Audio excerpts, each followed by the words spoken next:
Salut à tous, on se retrouve aujourd'hui pour parler du Paris Saint-Germain et on va parler du déplacement du PSG ce soir du côté de Reims, coup d'envoi 21h, donc c'est un match de Ligue 1.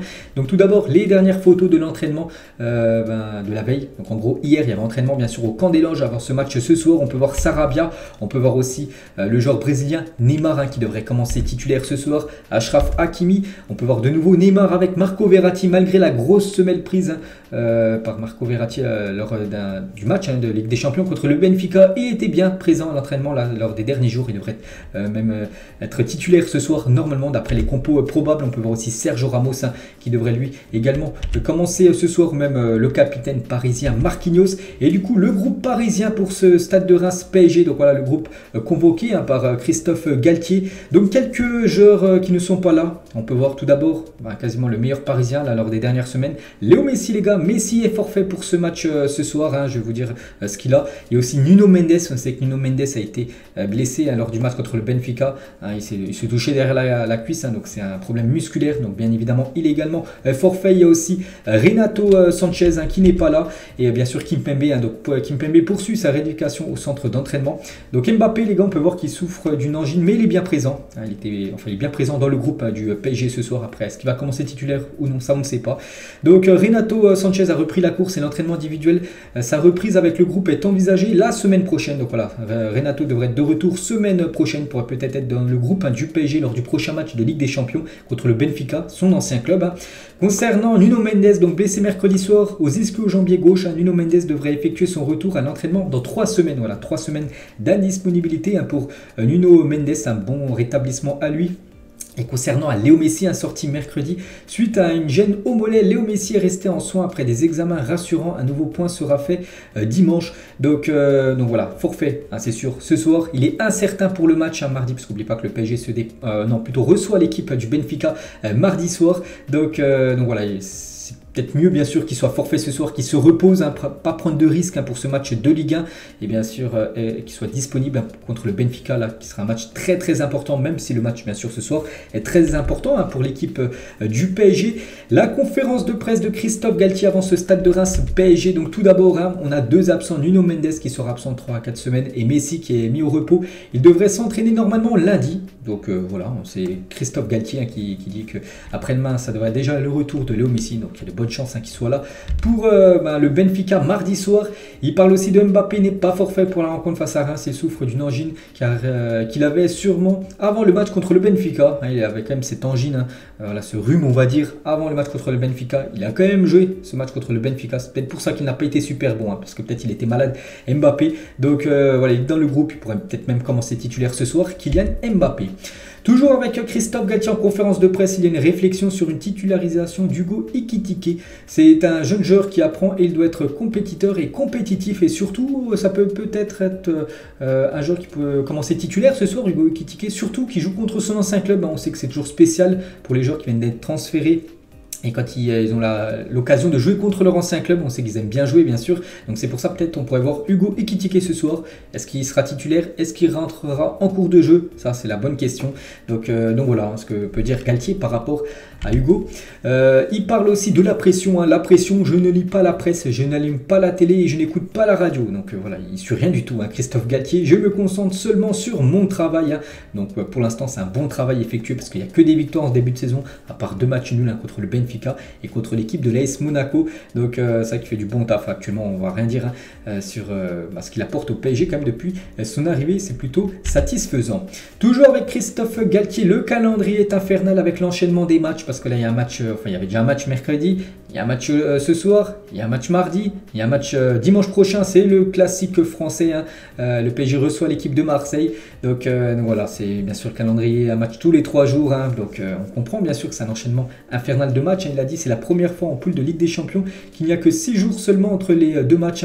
Tous les entraîneurs trouvent ce calendrier démentiel. Voilà, c'est surtout à cause de la Coupe du Monde, qu'en plein milieu de cette saison. Donc c'est pour ça bien sûr qu'il faut faire beaucoup de matchs avant la Coupe du Monde et après la Coupe du Monde, pour rattraper les matchs qui ne vont pas se jouer, on va dire, pendant la période de Coupe du Monde. Galtier, les gars, en conférence de presse, je ne m'exprimerai pas sur le mercato car ce n'est pas la période actuellement, hein, mais même si c'est comme bientôt, hein, c'est dans moins de 2 mois l'ouverture du mercato hivernal. Sinon, une réflexion sur un changement d'organisation, rien n'est figé pour un entraîneur, on est toujours en réflexion, donc voilà, par rapport à un changement d'organisation, peut-être je pense au dispositif, hein. Voilà, parce qu'il y en a peut-être qui disent que le dispositif la 3-4-3 qu'utilise Christophe Galtier, donc il y en a peut-être qui pensent plutôt passer une défense à 4, voilà, peut-être un 4-3-3 classique, hein. Donc on verra voilà, ce que va décider Christophe Galtier, bien sûr, pour les prochains matchs. Il parle de Donnarumma, donc Donnarumma travaille bien, personne n'est hermétique aux remarques, hein. Ce que j'ai pu observer, c'est qu'il était concentré sur son travail en améliorant ses points forts et voulant rectifier ses défauts, hein. Voilà, son point fort, ça reste quand même quand il est sur la ligne, hein. Ses points faibles, surtout son gros point faible, hein, c'est le jeu au pied, hein. Pour Donnarumma, toujours très très inquiétant, hein. On le sent que voilà, il n'est pas rassurant, jeu au pied, mais bon voilà, je préfère, comme il a fait contre le Benfica quand il est mis sous pression, qu'il envoie la balle en touche, hein, peu importe, même en corner, voilà, il la met en corner, peu importe, que voilà, il tente un dribble comme il l'avait fait contre Karim Benzema il y a quelques mois, et on a vu ce qu'il y avait eu quelques minutes après. Toujours avec Galtier en conférence de presse, Carlos Soler, hein, il y a une possibilité de le voir jouer titulaire. Donc ce soir, hein. Donc voilà, Carlos Soler devrait commencer titulaire ce soir, hein. Voilà, Christophe Galtier dit qu'il y a une possibilité. Quand il dit ça, hein, voilà, c'est quasiment sûr, hein, à part s'il y a une blessure, hein, pour Soler avant le match, il devrait commencer titulaire, le joueur espagnol. Il parle de Ismaël Garbi, sera dans le groupe, il travaille bien et progresse bien, il a fait de bonnes performances en Youth League, hein, donc peut-être le voir jouer quelques minutes en fin de match, hein, Ismaël Garbi. Et pour finir avec Galtier lors de cette conférence de presse, donc il annonce que le PSG se déplacera à Reims en bus ce soir. Donc bon, après c'est pas long, hein, je crois, Paris-Reims, je crois il y a à peu près moins de 2 heures, je crois, de bus. Donc là, ça sert à rien de prendre l'avion. Donc c'est pour ça qu'ils iront en bus voilà, lors de cette rencontre ce soir. On peut voir maintenant les compos probables. Tout d'abord, le journal L'équipe 1. Voilà, on voit cette compo aujourd'hui. Donc, Donnarumma devrait commencer titulaire.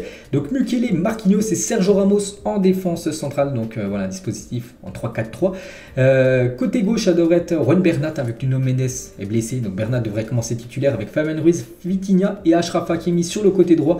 Et devant, donc Neymar, Mbappé et du coup Carlos Soler. Voilà, Soler devrait bien être titulaire, hein, d'après le journal L'équipe et la compo. Cette fois-ci, du journal Le Parisien, donc quelques changements en gros. Donc Donnarumma, ça bouge pas. Danilo devrait commencer titulaire en défense dans l'axe à la place de Sergio Ramos qui serait sur le banc. On peut voir sinon un autre changement, je crois qu'après ça bouge pas, hein. Verratti, est-ce qu'ils avaient mis Verratti avant? Non, ils ont enlevé... Ils ont mis Verratti titulaire pour eux. Du coup, ce serait Vitinha qui serait sur le banc. Voilà, donc bon, ça va se jouer en grosso modo, ça sera une des deux compos là. Mais bon, voilà, par exemple Neymar, Mbappé ou même Carlos Soler, hein, ça devrait être l'attaque, hein, parce que les deux compos, l'équipe et le journal Le Parisien, on va mettre ces trois-là, bien sûr, titulaires ce soir. Et côté Stade de Reims, les gars, donc il y a des joueurs à faire attention, hein. Je pense à Balogun, un joueur de Arsenal prêté à Reims, hein. Je crois qu'il a déjà plus de 6 buts cette saison, donc attention à ce joueur. Donc on peut voir sinon une compo normalement avec 5 défenseurs, hein, du côté de Reims. Voilà, c'est vraiment défensif, hein, 5-4-1. Donc voilà, ils vont vraiment essayer de ne pas prendre de but. Donc voilà, il y aura très peu d'espace. Le plus compliqué, je pense, ce soir, ce sera de mettre ce premier but, hein. Donc voilà la compo Stade de Reims ce soir. Les derniers résultats des deux équipes, hein, donc le PSG, on sait sur les 5 derniers matchs, c'est 4 victoires, 1 nul. Donc le nul, là c'était contre le Benfica en milieu de semaine en Ligue des Champions. Et l'équipe de Reims, les gars, sur ces 5 derniers matchs, c'est seulement 1 victoire. Mais surtout, il reste sur 4 matchs sans victoire. Hein. L'équipe de Reims, hein, il reste sur 2 matchs nuls et 2 défaites. Hein. Donc c'est vrai que ça n'a pas fort actuellement, hein, pour Reims qui vont vouloir essayer de se racheter. En plus, ce soir, ça sera certainement à guichet fermé, vu que c'est le PSG en face. Donc au Paris Saint-Germain, de les gêner énormément. Et les dernières confrontations entre Reims et Paris, donc la saison dernière, un PSG-Reims, une grosse victoire 4-0, hein. Il y avait aussi le Reims-PSG, c'était le 29 août 2021, donc je me souviens que c'était la première de Léo Messi, souvenez-vous, il était rentré en cours de jeu, Messi c'était ses premières minutes avec le maillot parisien, donc le PSG s'est imposé 2-0, le PSG s'était imposé aussi 4-0 en 2021, donc voilà, le PSG s'impose souvent comme contre Reims, hein. Cherche la dernière victoire de Reims, c'était en 2019, une victoire 2-0 de Reims à Paris quand même, hein. C'était le 25 septembre 2019, donc voilà, sinon les 5 matchs, les 5 derniers matchs, hein, à chaque fois, c'est le PSG qui s'est imposé contre le Stade de Reims. Et le classement, donc le Paris Saint-Germain, 25 points. On peut voir le Dauphin, Marseille, 23 points. Donc ce serait bien de prendre 3 points de plus. Marseille joue cet après-midi, hein, donc voilà, ils pourront déjà peut-être mettre la pression sur le PSG, parce que si Marseille s'impose contre Ajaccio, Marseille sera devant le PSG. Donc ça sera au PSG de récupérer sa première place, bien sûr, s'il y a victoire ce soir. Et du coup, les pronostics, hein, donc on peut voir comme que le PSG est favori avec une cote à 1,36 hein, voilà, pour remporter cette rencontre. Et bien sûr, moi je pars sur le Paris Saint-Germain vainqueur, hein, quasiment 74% et plus de 17 000 votants mis, 17 000 votes hein, pour le PSG vainqueur ce soir. Donc moi je vois le PSG, les gars, s'imposer ce soir. Je vais partir sur une belle victoire 3-0 ce soir du Paris Saint-Germain du côté de Reims. Et on finit les gars rapidement avec quelques autres infos hein, concernant l'équipe du PSG. Donc il y a 4 ans jour pour jour, souvenez-vous, le quadruplé de Kylian Mbappé. Donc en 13 minutes, hein, 61e, 66, 69 et 74e minute à Mbappé. Quadruplé bien sûr, c'était contre l'équipe de Lyon, c'était il y a 4 ans. Jour pour jour et toujours avec Mbappé, on a pu voir aujourd'hui dans le journal Forbes que Mbappé c'est le joueur le mieux payé au monde, hein, plus de 128 millions d'euros. Donc c'est pas seulement le salaire du PSG, c'est le salaire du PSG plus les sponsors. Donc il devance Messi qui est deuxième, un autre Parisien, on peut voir encore un autre Parisien à la 4e position, c'est le joueur Neymar. On revient les gars sur Léo Messi. Hier on peut voir sa carte FUTS, Road to the Knockout, donc en gros RTTK c'est en route voilà, le plus loin, le parcours en Ligue des Champions. Donc voilà, magnifique carte hein, de Léo Messi les gars, une magnifique note de 92 pour lui. Et on finit les gars aujourd'hui hein, sur cette vidéo les gars avec ce qui s'est passé les gars lors du match contre le Benfica. Et Polo, un supporter du PSG, donc il a dit hein, donc un stadier me tire le short vers le bas, commence à soulever mon caleçon et me palpe les organes génitaux.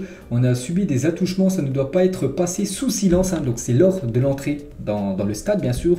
Donc avant il y a le système de sécurité et en gros les stadiers du Benfica, voilà, c'est pas cool ce qu'ils ont fait. Voilà, ils auraient touché des organes génitaux tout ça. Donc voilà, des supporters du PSG ont été victimes de fouilles poussées par les stadiers du Benfica. Les mains ont été insistantes sur les poitrines des femmes et entre les jambes les hommes ont vécu la même chose hein. Ces supporters ont été choqués et l'ont ressenti comme un viol hein. Donc voilà, c'est plutôt choquant quand même ce qui s'est passé lors de cette rencontre hein. Donc j'espère que l'UEFA va ouvrir une enquête hein, par rapport au stadier du Benfica qu'on fait ça lors du match voilà, contre le PSG. J'avais même vu des infos que lors du match Benfica Maccabi Haïfa, donc les supporters pareil hein, du Maccabi Haïfa avaient aussi dit la même chose en gros hein, des fouilles poussées voilà, des stadiers du Benfica, en espérant voilà, qu'il y a une enquête qui soit ouverte hein, parce que c'est incroyable quand même de voir ça. Donc voilà les gars, la fin de cet épisode, j'espère que ça vous a plu.